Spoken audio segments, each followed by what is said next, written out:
Peña.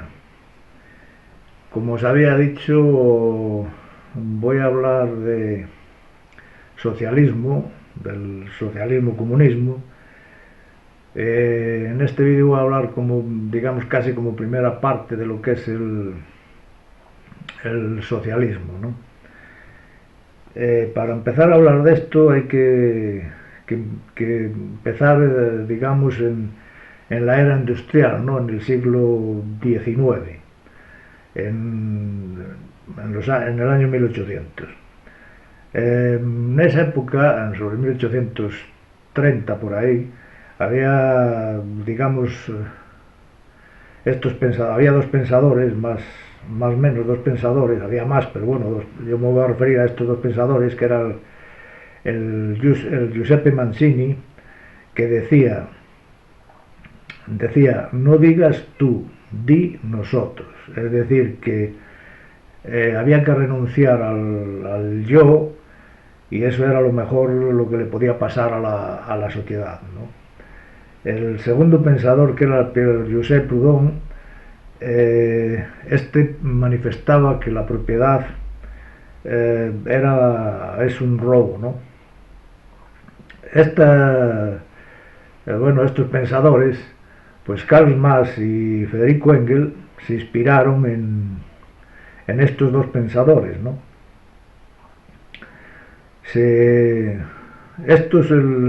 Carlos Marx y Federico Engels se conocieron en el año 1843, o sea, 5 años antes de escribir el manifiesto comunista, ¿no?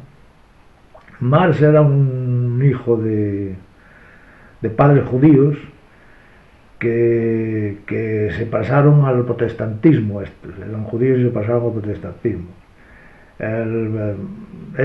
Carlos Marx fue expulsado de Alemania, de Francia, de Bélgica, y al final pues recaló en Inglaterra, ¿no?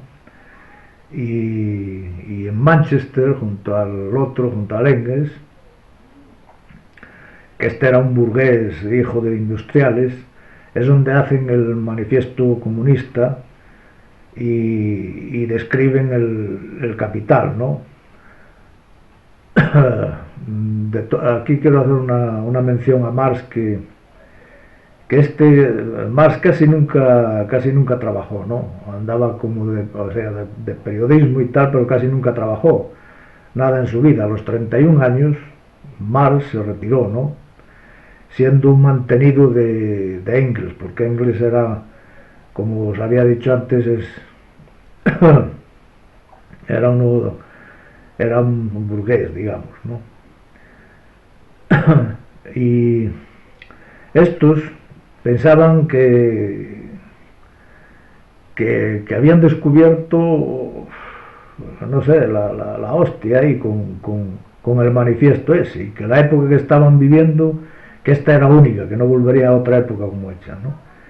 Dicho en las palabras de Karl Marx del libro de política de Vox, ¿no? Bueno, lo dice que el comunismo es el enredo de la historia resuelto, ¿no? Para ellos el comunismo pues resolvía todo, ¿no? Todas las cuestiones eran resueltas por esto.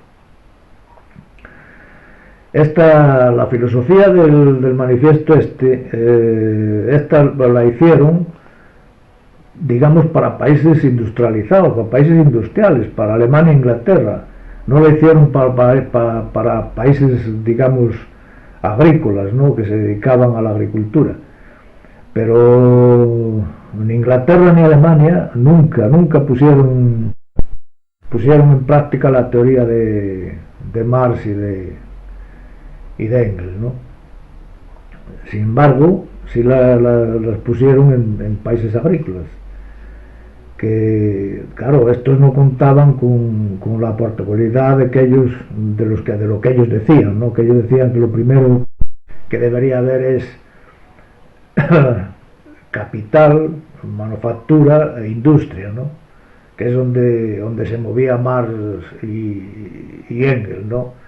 en 1848, en un mundo donde fijaros que en esa época era un mundo donde la esclavitud era legal en Europa, era legal en Estados Unidos, las mujeres aún no podían votar. Claro, de aquellos en esa época, fijaros que casi no tenían, o sea, no tenían aviones, no había teléfono, no había electricidad, etcétera, ¿no? Había muchas de las cuestiones que no había muchísimas de las profesiones que hoy existen en el mundo, ¿no? Y sin embargo estos decían que de aquí para adelante la historia no iba a cambiar, ¿no? Eran muy arrogantes en ese sentido, igual más que decían que habían descubierto la panacea, ¿no?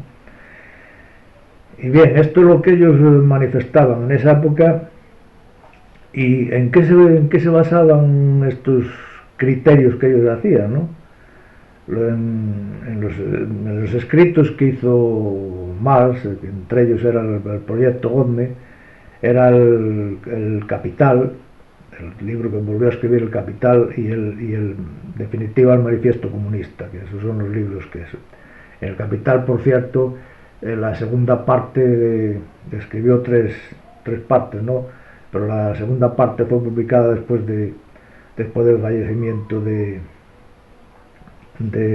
Carlos Marx, que Carlos Marx nació en el 1818 y murió en el 83, o sea que Carlos Marx murió con 65 años, pero como veis ya él a los 31 ya se jubiló, estuvo mantenido por él, ¿no?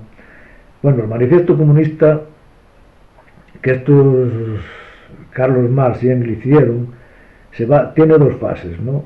La primera fase de este manifiesto tiene 10 puntos, que son los siguientes. Los puntos son los siguientes. Primero, la abolición de la propiedad privada, es decir, que nadie tiene que tener propiedad privada, sino que tiene que regirlo el Estado, o sea, que el Estado es el que rige todo eso. Ahí es donde entran las expropiaciones, es donde entra todo eso. Eso creo que os salga, que ahora mismo en muchos sitios se nota eso, ¿no? El segundo punto era impuestos fuertemente progresivos, es decir, que ellos, claro, basaban, como lo basaron todo este manifiesto en temas en Alemania, Inglaterra y tal, que eran industrializados. Este punto es donde ellos decían que los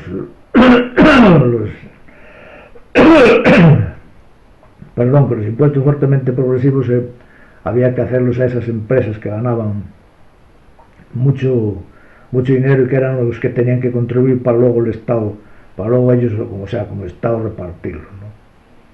El tercer punto era abolir los derechos a herencias. Aquí en este punto estamos viendo como por ahí en los países latinoamericanos, llámese Venezuela, llámese Bolivia, todos esos este punto lo intentaron hacer o sacaron leyes para poder hacer este punto. El cuarto punto es confiscar la propiedad a inmigrantes. Fijaros cómo protegen a los inmigrantes, es decir, que las propiedades que estos tengan, ellos quieren decir que en un estado donde está implantado el socialismo y el comunismo, no pueden venir empresarios de fuera a favorecerse, a hacer eso, es decir, que eso todo son ellos los únicos que pueden tener esas propiedades y esas propiedades. Como quinto punto es la centralización del crédito. Es donde efectivamente todo esto lo tiene que hacer el Estado y lo quiere hacer el Estado. Como sexto punto es la centralización de los medios de comunicación y transporte. Fijaros si esto suena algo, pues ahí veis el control que ellos quieren tener sobre los medios de comunicación, sobre el transporte, es decir, tienen que tener prácticamente casi todo nacionalizado y todo eso, y ellos distribuir luego la riqueza, aunque en este caso lo que hacen los comunistas es distribuir la la pobreza ante la gente y luego ellos ser los que se llevan todos los beneficios, ¿no? Como séptimo punto es la expansión de empresas estatales, es decir, que las empresas que ellos cuanto más nacionalicen mejor y cuanto más empresas estatales tengan mucho mejor, cuando es precisamente peor, y eso se está viendo en todos los países con regímenes de este tema.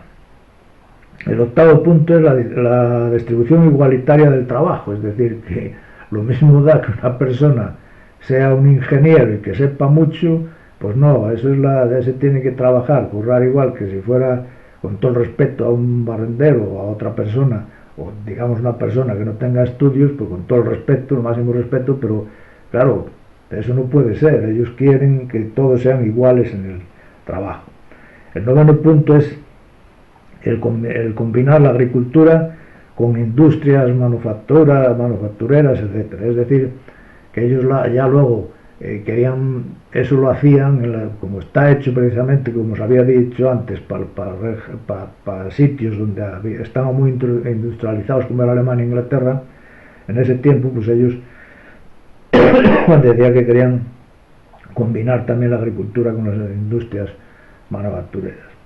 Y el décimo punto, educación gratis. Bueno, que gratis no es nunca, porque eso la está pagando entre todos, ¿no? Pero bueno, aquí en este punto es donde efectivamente algunos de los socialistas igual se echan encima de mí, ¿no? Pero es el punto en concreto que ellos hicieron fue educación gratis combinada con producción industrial. Sí, lo que estáis sintiendo. Que Carlos Marx efectivamente quería hacer trabajar a los críos, o sea que tenían que trabajar también para hacer la revolución industrial. Bueno, Marx estaba a favor de eso, del trabajo infantil, y por eso decía que la educación era gratis, pero que la tenían que combinar con producción, porque o sea, la labor del trabajo infantil también tenía que colaborar con el Estado. Bueno, esta es más o menos la fase completa, la primera fase, de que es lo que completa, lo que es decir, esta fase es lo que es en sí el socialismo. Ahora yo me pregunto, estos que dicen que yo soy socialista o que es muy socialista, joder, que me expliquen a ver a qué pasos se refieren de todos estos, a qué pasos ellos tienen, a 1, a 3, a 5, a 4, a cuántos, o a los 10. Estos que se basan todo que son socialistas. Este es el primer tema. El segundo paso de esto, que ya sería el comunismo, como no se alargaría mucho el vídeo, y entonces lo dejaremos para el próximo vídeo, lo que es ya en sí, porque esto, ya te digo, esta primera fase de esto es lo que es socialismo puro, es lo que es Carlos Marx, es lo que es el marxismo. Y en el segundo eso explicaré ya lo que es pasar digamos, a comunismo. Bueno, no os doy más la paliza en este vídeo, como siempre, sin más, que no os pase nada, y si es algo, que sea niña.